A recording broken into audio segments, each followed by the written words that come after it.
All right. All right, we ready to rock and roll again? Yeah, finally. Hey, A little technical difference. friends, just to let you know, coming from Louisville Armory, I'm Ken. I'm Chris. We still haven't really come on a name yet, so right now this is the video blog without a name. We really would like for you to submit something Keep to us. submitting some. We got some Yeah. good ones. We got some good ones, but we're looking for something that really just kind of snaps and pops a little bit. Today, we want to talk about, let's talk to each other. We're getting new to this stuff on the video, folks, so we don't want to make it canned. We both have some experience here with law enforcement. You retired from it. I've worked with it. Today, I want to talk about mobs. We had a similar situation just happened at the fair just this weekend. All right. We did. So what happened there? Wasn't there? Thank goodness. Yeah, I wasn't either. From reports from the news media, that's where I get my information from now. It used to be when I was at the police, I'd call one of my guys Sure, that worked over there or whatever, try to figure out what really happened. Now we're just normal people. That's right. So I don't know what really happens. That's exactly right. So, but according to the reports, some fireworks, somebody lit some fireworks, some juveniles started running and screaming shooter, and then, Supposedly somebody shot in the air now. yeah, They found a casing. that's what I'm hearing. Chaotic, chaos ensued, it seems like. One of the things that we just touched on probably that, you take away from this is neither one of us were there. When it comes to gunfight or it comes to mob situations, the best thing is not be there.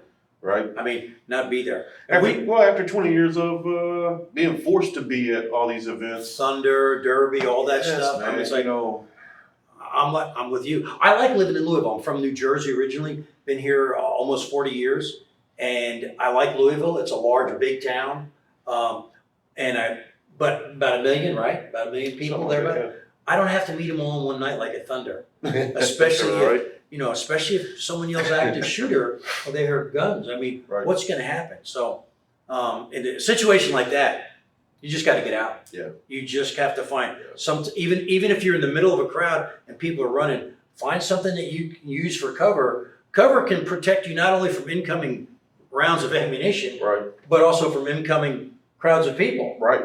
Get behind a car, get behind being trampled in that situation is as dangerous as oh my as gosh, being it's shot. even more so. Yeah. I think It's so. more likely to happen. It is more likely. So think about that if you're going to a situation where there could be a crowd that turns into a mob.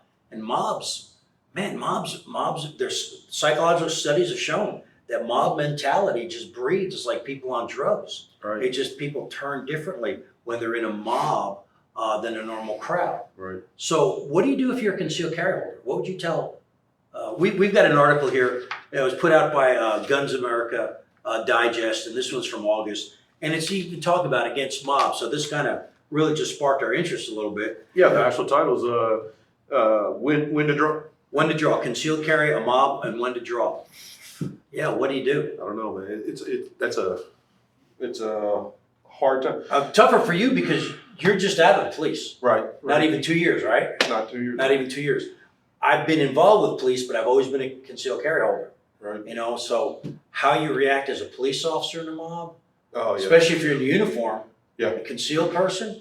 Well, I would, in uniform, I would have told folks, obviously trying to find an exit strategy. And now that's where I am, that's my first go-to is how can I get out of this first, rather than engage if I don't have to. Yeah, get that guy done. Right. Well, there's one case study in here about a guy by the name of Michael Strickland, and he was a conservative blogger. Was filming a protest back in 2015. He was beaten, his cameras were stolen, he was hospitalized, and had his arm broken in 3 places. Fast forward another year, he's filming another protest. Tell them where this is at. This is in Portland, Oregon. Yeah. Right? So It's this not has been in the news, right? Right. Antifa, conservative, left, right, ring activists coming together. Well, shoot, Trump's here today. When I was just in the office, There's gonna be protesters they were showing downtown. protesters, yeah. And I am not downtown. I'm thankful I'm here. That's right.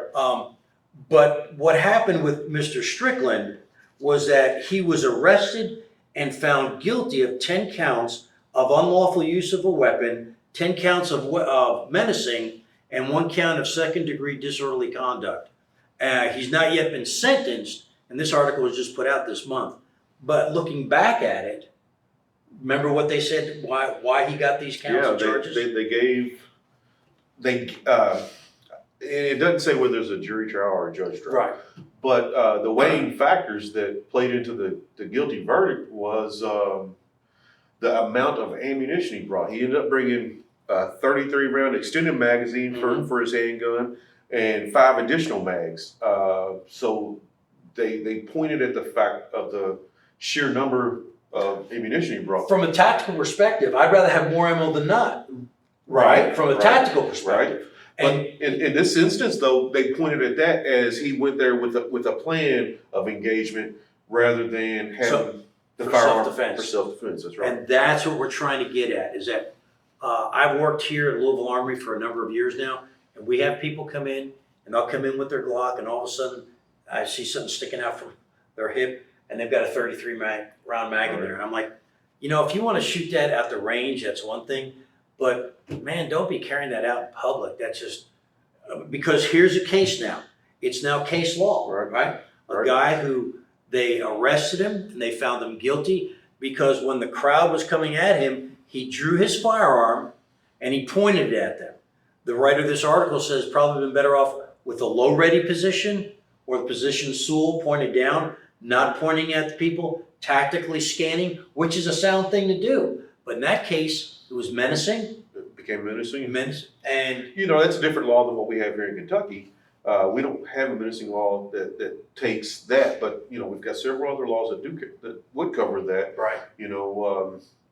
And you can find yourself in that same position with some different charges here, but like you were talking about, even at a low ready or and you make your distance, because in this article he ended up not engaging. He was able to back away safely. And, but he didn't call 911. correct. And so someone else called 911 and said there was this guy who pointed a gun at us, Right. and had this extended magazine, and of course now Portland, Oregon, different than Louisville, Kentucky, Different rules. but still Different now rules. case law, right? It is. So he had like 6 extra magazines plus that 33 round mag, Right. and so they said that he had more ammunition on him than police typically carry. Right. And so the thinking of the judge at that time was that you went into this situation expecting trouble, maybe even looking for trouble because you had all this other stuff with you. Right. And that's not going from a defensive mindset. He went from an offensive mindset. Right. And what you teach in your CCW class, that is a tool It's only for self-defense. self-defense. And that's why you call it a self-defense class, right? Yes. That's what we're trying to learn how to do. Self-defense. It's not an engagement.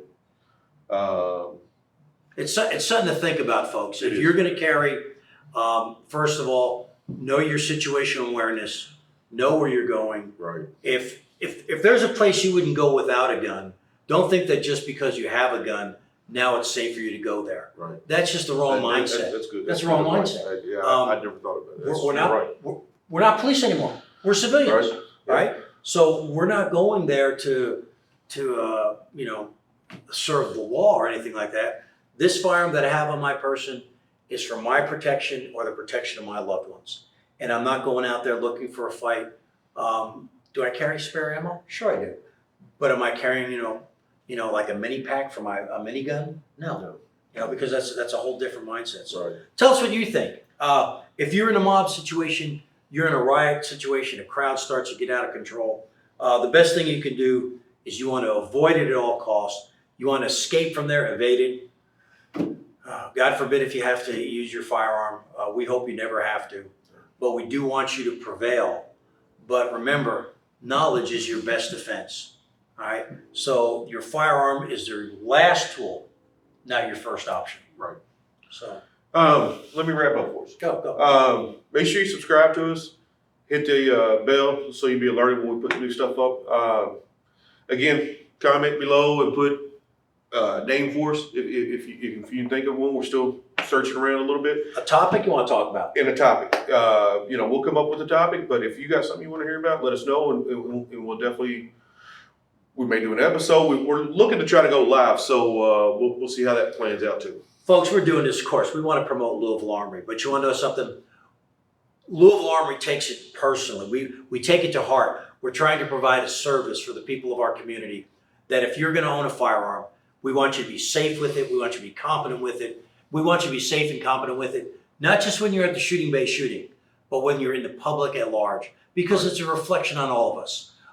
We're gun people. We believe in the Second Amendment. There's enough people out there trying to come against it. We all want to work together, and that's what we're trying to do. That's right. So hey, until next week. Yep. Thanks for watching. All right. All right, man. I'm Ken. He's Chris. Yep. Either way, go get them. Thank you, folks.